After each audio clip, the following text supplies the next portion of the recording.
प्रिय छात्रों, स्वामी केशवानंद ऑनलाइन क्लासों में आपका स्वागत है। देखिए, पिछले अभ्यास में यानी पिछले वीडियो में आपने अभ्यास अध्याय 1 का अध्ययन किया था।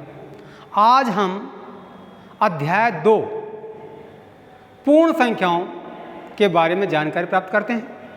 तो देखिए, आपने प्राकृत संख्या के बारे में पढ़ा था।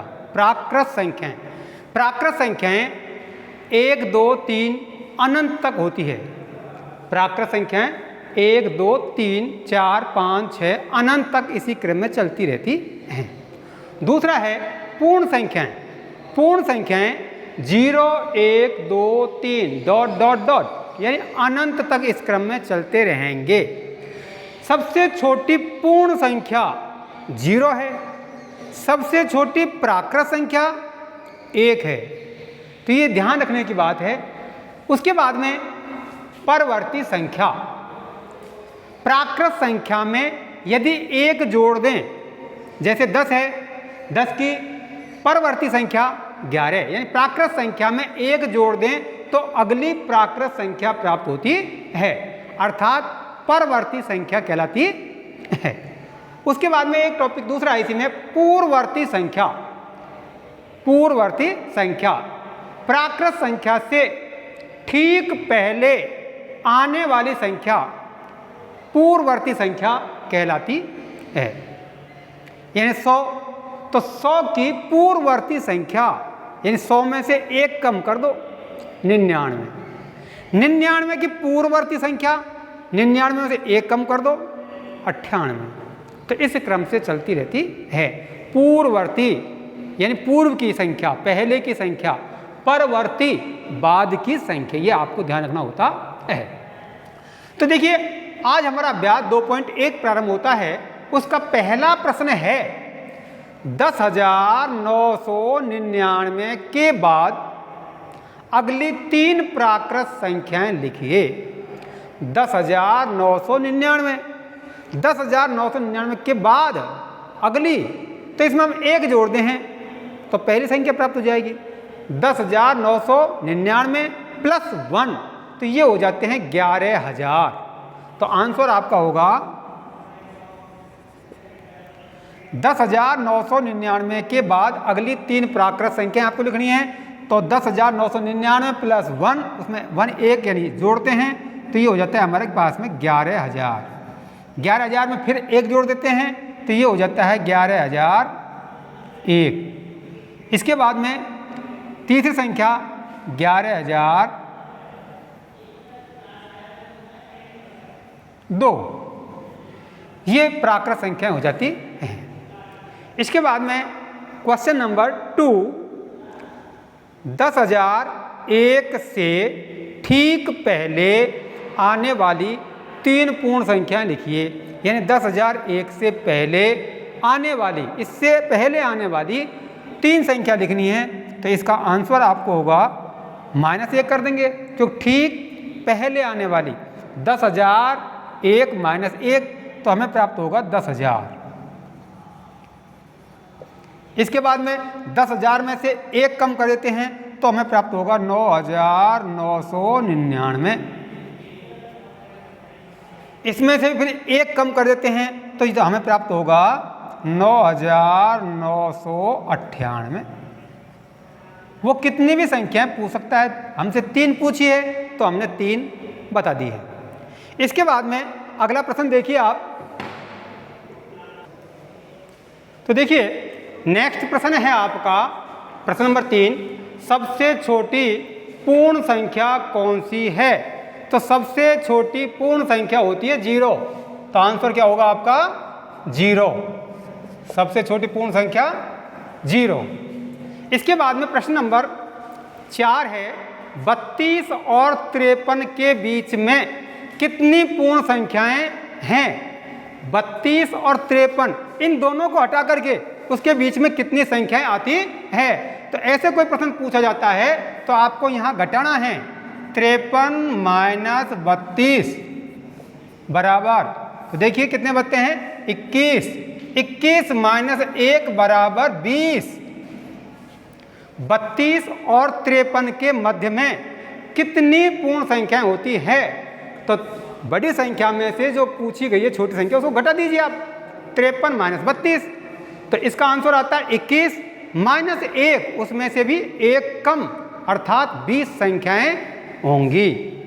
इसके बाद में देखिए निम्न के परवर्ती लिखिए। परवर्ती, परवर्ती का मतलब मैंने आपको बताया था बाद में आने वाली संख्या। 20 के बाद में क्या आता है? 21। 50 के बाद में क्या आता है? 51। तो ये होती है परवर्ती संख्या। तो यहाँ पहला प्रश्न पूछा गया है इसमें 24,40,701 की परवर्ती संख्या। परवर्ती में क्या होता था? अगली। तो कौन सी हो जाएगी? 24,40,701 की परवर्ती की परवर्ती 24,40,702। इसी प्रकार 1,01,199 की परवर्ती संख्या क्या हो जाएगी? इसमें भी हम 1 जोड़ देते हैं तो 1,02,000।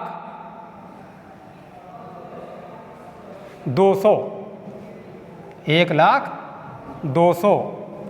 ऐसी प्रकार से 10,99,999 की परवर्ती संख्या। परवर्ती का मतलब क्या होता है? अगली संख्या। तो 10,99,999, तो 999 में 1 जोड़ देते हैं तो ये 99,999 है, तो ये हो जाएगा 1 लाख। जब कितने हो जाएंगे? 11 लाख। तो यहाँ कितने हो जाएंगे? ये 11 लाख। इसी प्रकार 23,45,670 की परवर्ती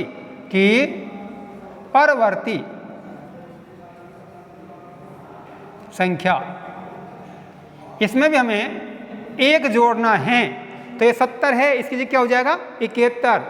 23,45,671 ये होती है संख्याओं की परवर्ती संख्याएं।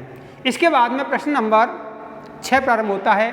निम्न के पूर्ववर्ती संख्या लिखिए। पूर्ववर्ती का मतलब होता है दी गई संख्या से पहले। 94 की पूर्ववर्ती संख्या क्या होगी? इससे पहले की संख्या कौन सी? ठीक पहले आने वाली संख्या। 94 के पूर्ववर्ती संख्या बराबर 93। इसी प्रकार ये 10,000, तो 10,000 का पूर्ववर्ती अंक कौन सा हो जाएगा? 9,999। ये है 2,08,090। 90 से 1 कम कर लेंगे तो कितना हो जाएगा? 89 आप लगाइए। 2,08,089 ये आपकी संख्या हो जाती है। इसी प्रकार 76,54,321 की पूर्ववर्ती, यानी इससे ठीक पहले क्या आएगा? यहाँ 320 है तो 321 है तो क्या हो जाएगा? 320। इसमें से 1 कम कर लेते हैं हम, तो 76,54,320 ये आपके आंसर हो जाते हैं। तो आपके समझ में आ गया होगा पूर्ववर्ती दी गई संख्या से ठीक पहले की संख्या, परवर्ती दी गई संख्या के ठीक बाद में आने वाली संख्या परवर्ती संख्या कहलाती है। इसके बाद में देखिए अगला प्रश्न। तो देखिए अगला प्रश्न आपका है प्रश्न नंबर 7। दी गई संख्याओं के बीच में उपयुक्त छोटा और बड़ा चिन्ह का प्रयोग कीजिए।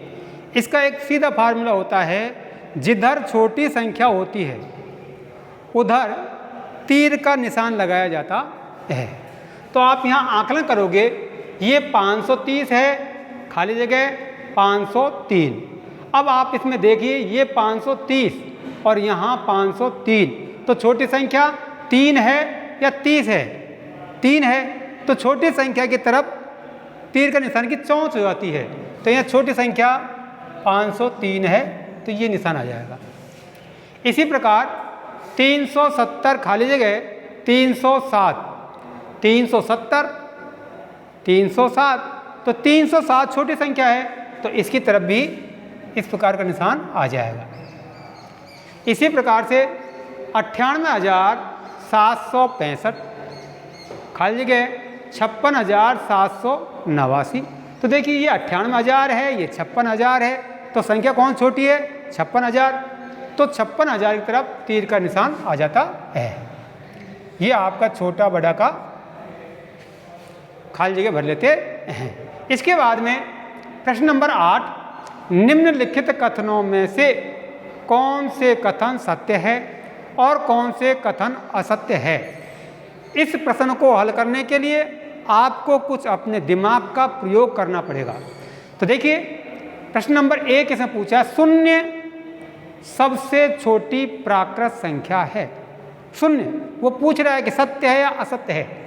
तो हमने बताया था कि सबसे छोटी प्राकृत संख्या 0 होती है, क्योंकि प्राकृत संख्याएं 0 से प्रारंभ होती है।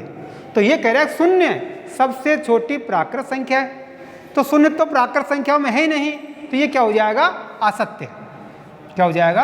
असत्य हो जाएगा। इसके बाद में दूसरा प्रश्न है, 400 संख्या 399 का पूर्ववर्ती है। पूर्ववर्ती, तो 400 संख्या 399 का, तो 399 का पूर्ववर्ती गलत है भी, तो 399 का पूर्ववर्ती, पूर्ववर्ती का मतलब एक कम होता है, तो 398 होना चाहिए, और वो कह रहा है कि 400 संख्या 399 का पूर्ववर्ती है, तो ये भी असत्य है।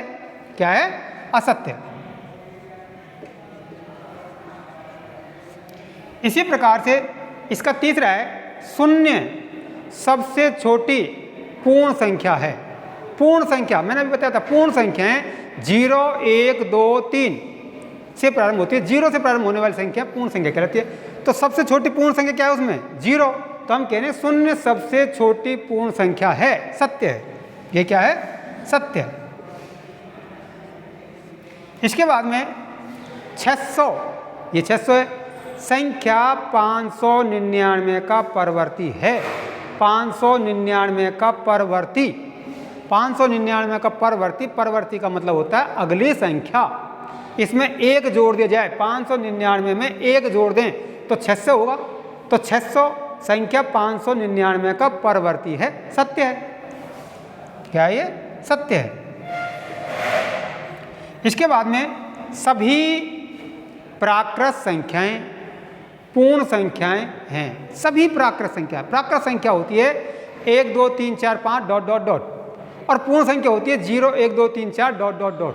तो सभी प्राकृत संख्याएं पूर्ण संख्याएं होती है, पूर्ण संख्याएं हैं। हाँ, क्योंकि प्राकृत संख्या 1, 2, 3, 4 होती है, पूर्ण संख्याएं 0, 1, 2, 3, 4 होती है, तो सभी प्राकृत संख्या पूर्ण संख्याएं हैं, सत्य है। इसके बाद में सभी पूर्ण संख्याएं प्राकृत संख्या हैं। सभी पूर्ण संख्याएं प्राकृत संख्या नहीं हो सकती, क्योंकि प्राकृत संख्याओं में 0 नहीं होता है, जबकि पूर्ण संख्या में 0 होता है। तो इसलिए क्या है? ये असत्य है। क्या है? असत्य। इसके बाद में एक सबसे छोटी पूर्ण संख्या है।